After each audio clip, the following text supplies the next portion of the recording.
안녕하세요, 로이입니다. 오늘은 소설 서사의 F, 픽시어스 시간입니다. 네, 허구란 무엇인가가 되겠죠? 핍진성 얘기를 많이 하시는데 저는 왜 이 단어만 들으면 이렇게 닭살이 돋는지 모르겠어요. 저만 그런가? 핍진성이 뭘까요? 뭐 중국집 이름인가? 뭐 그러시는 분들이 있어요. 무슨 작품만 보면 핍진성이 부족해. 내지는 핍진성이 있네. 이렇게 이야기하시는데 무슨 도깨비 방망인가요? 무슨 뜻인지는 알고 얘기하시는 건가? 핍진성의 요 핍은 가까이 갔다 이런 뜻이거든요. 진은 진실이란 뜻이에요. 그러니까 진실에 가까이 갔다? 이 정도로 해석이 되겠죠? 원래 독일어로 알려져 있어요. verisimilitudity 이렇게 되어 있는데 베리는 사실이란 뜻이고요. similitudity는 이제 우리가 similar, 영어에서 similar잖아요. 그러니까 유사하다. 그러니까 사실과 유사하다.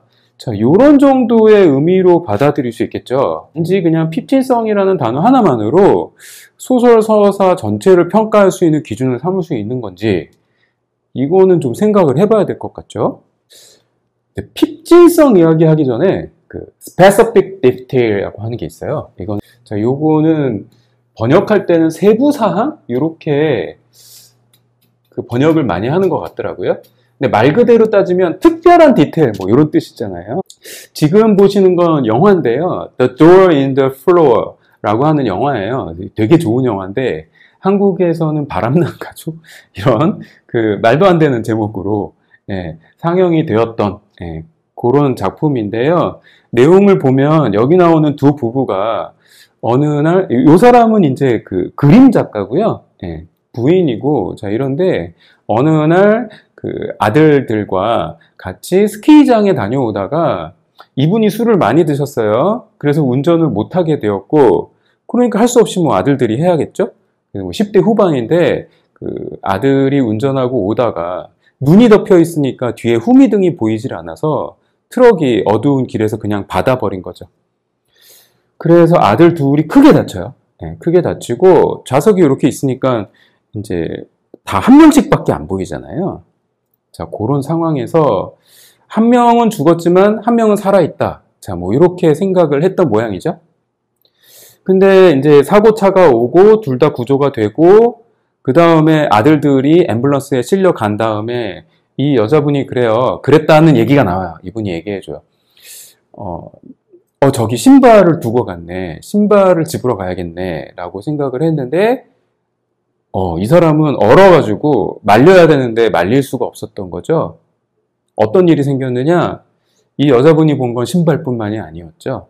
신발이랑, 신발에 이제 다리가 같이 있는, 그런 상황이었죠. 큰 충격을 받았겠죠. 이 사람이 이제 자기의 제자한테 얘기를 해주면서,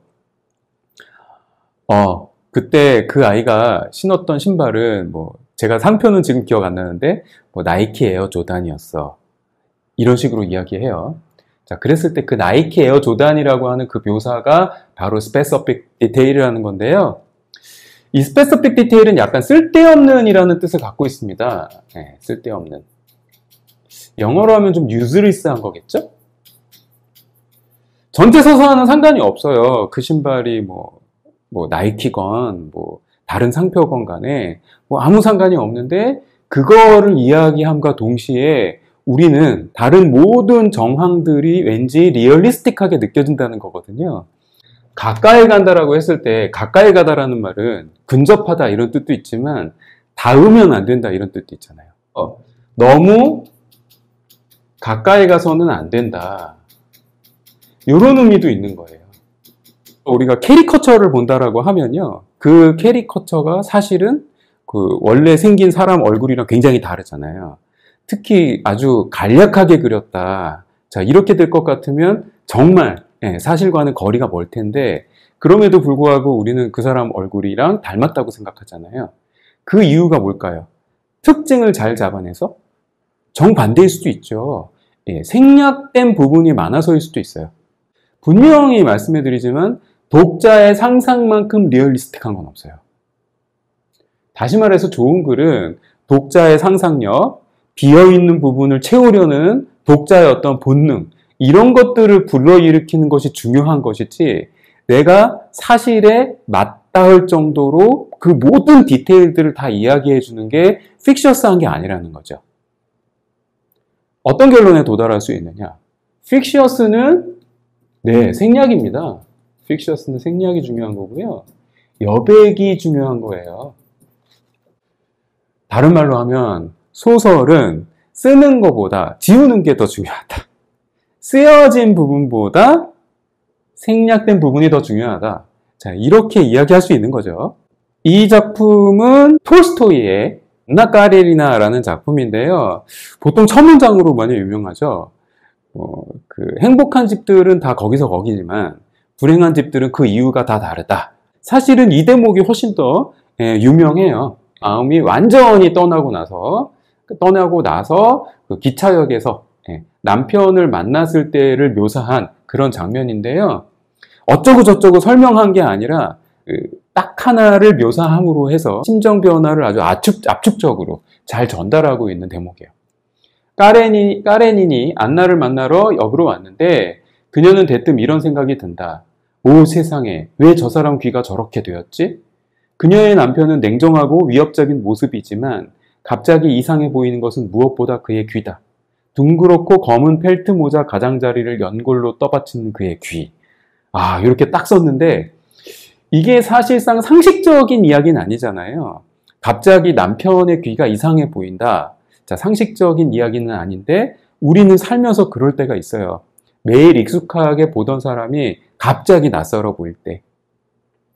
별 생각 없이 보고 있었는데 갑자기 그의 얼굴 생김새 중에 일부분이 너무 거슬릴 때. 이럴 때가 있어요. 이상하게 밉살스럽게 보일 때. 이럴 때가 있단 말이죠. 자, 그 순간을 딱 포착하니까 독자들은 귀의 묘사, 까레린 남편인데 남편의 무슨 얼굴 전부를 묘사한 것도 아니고 까레린이 어떻게 행동했다, 어떻게 말했다 이렇게 한 것도 아니고 단지 귀 하나를 묘사했을 뿐인데 무슨 얘기인지 납득이 가요. 그럴 수 있겠다. 나 이 감정 뭔지 알아. 이렇게 되잖아요. 요런 순간을 포착하는 거. 요런 디테일만 묘사하고 나머지는 과감하게 생략하는 거. 이게 바로 픽셔스입니다. 자, 요 작품은요, 알렉산드로 바리코의 비단이라고 하는 작품인데요. 미니멀리즘이죠. 생략을 잘한 작품에 속해요.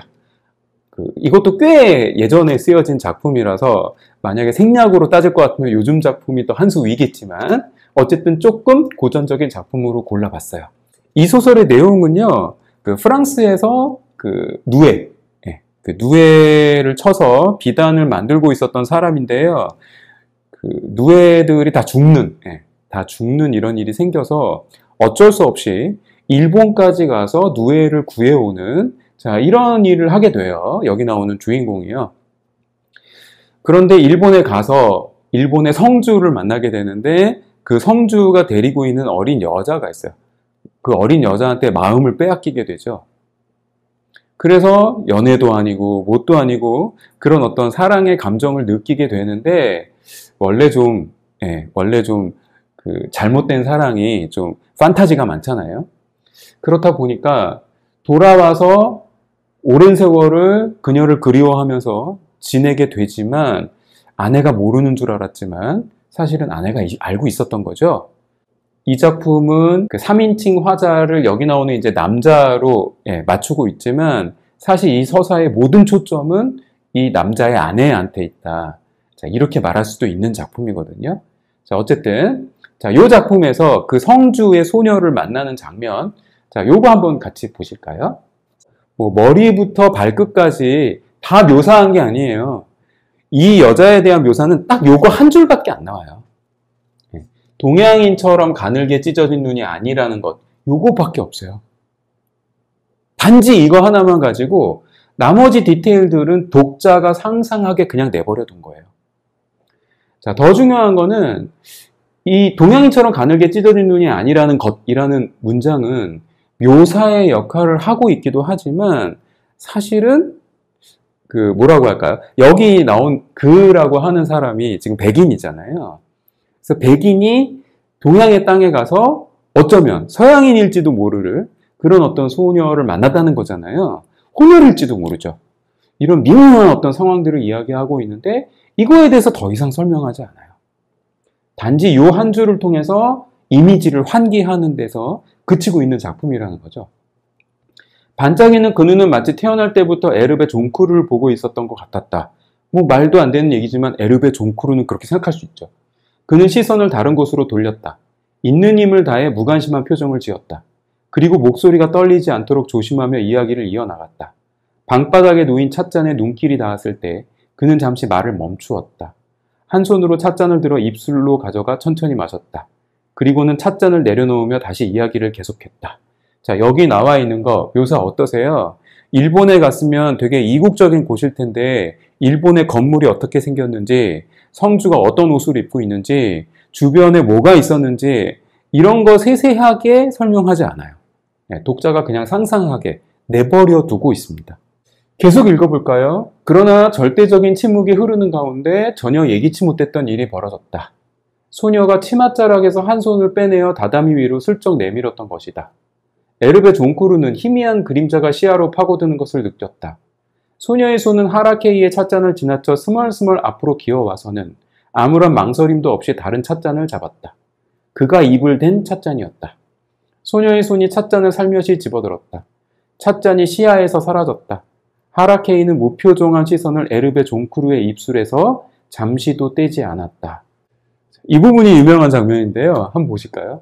소녀가 살며시 머리를 들었다. 소녀는 처음으로 에르베 종크루에게서 시선을 떼고 찻잔을 바라보았다. 소녀는 천천히 찻잔을 돌려 에르베 종크루가 입술을 대었던 바로 그곳에 입술을 갖다 댔다. 소녀는 눈을 반쯤 내리깔고 차를 한 모금 마셨다. 소녀는 찻잔에서 입술을 떼었다. 소녀는 찻잔을 원래 있던 자리에 밀어놓았다. 소녀는 손을 거두어 치맛자락 밑으로 감추었다. 소녀는 다시 하라케이의 무릎을 베고 누웠다. 소녀는 눈을 뜨고 에르베 종크루의 눈을 뚫어지게 바라보았다. 이런 일들이 벌어지고, 그리고 잘 모르겠잖아요. 지금 뭐 치맛자락 밑으로 감추었다는 게 어떤 걸까? 손을 내밀어서 찻잔을 잡았는데 그 주변 풍경은 어떨까? 이런 것들을 우리가 알 수 없게 되어 있는 거죠. 자, 이렇게 오히려. 그럼 지금 우리가 소녀에 대해서 아는 게 뭐예요?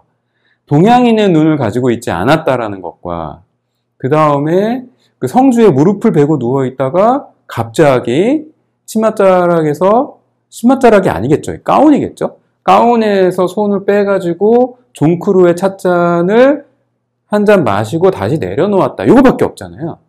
자, 그렇게 정보로 따지면은 정보량은 굉장히 낮은데도 불구하고 이 부분은 굉장히 리얼리스틱하게 보인다는 거죠.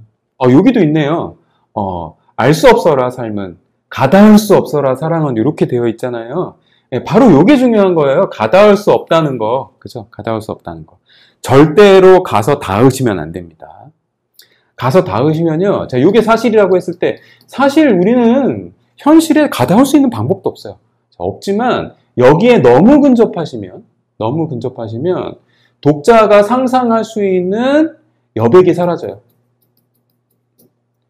이거는 뭐 너무 많이 설명을 한다는 투마치라는 뜻도 되겠는데요. 투마치를 하면 뭐가 나빠요?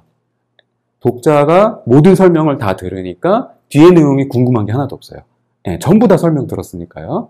자, 이렇게 되면 궁금하지 않겠죠? 자, 또 하나는 사실에 너무 근접해버리면 독자가 상상하거나 짐작하거나 예측할 수 있는 그런 여백이 사라져버려요. 야, 그럼 소설이 재미가 없겠죠. 그죠? 자, 그래서 오늘의 교훈은 소설은 쓰는 것보다 지우는 것이 더 중요하다. 쓰여진 부분보다 어떤 부분을 생략할 것인가가 더 중요하다. 자, 독자는 생략된 부분에서 리얼리티를 느낀다. 자, 이것이 되겠습니다. 루띠로이에 오시면 제가 아주 상세하게 한 편의 작품들을 쫓아가면서 그 작품의 리얼리티가 어디에서 발생했는지 알려드리도록 하겠습니다. 그럼 또 봐요.